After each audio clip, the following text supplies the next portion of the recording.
निदा खानला पाठिंबा कोणी दिला होता? एमआयएमने दिला होता ना, त्या इम्तियाज जलीलने बोलला होता ना, भाषणे केली होती ना. मुंब्राच्या प्रकरणामध्ये त्या इम्तियाज जलीलने भाषणे केली होती ना.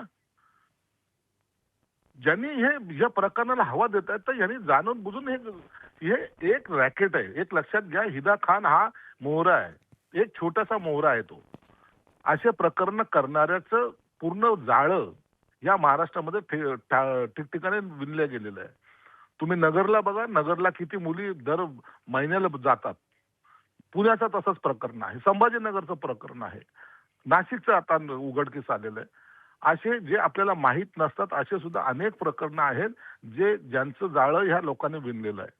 म्हणून याचा तपास करताना मी मुख्यमंत्री साहेबांकडे सुद्धा मागणी करणार आहे. यासाठीची मागणी करणारच करणार, परंतु ही मागणी करणार आहे की यांचे मास्टर माइंडला पहिलं आतमध्ये घ्या.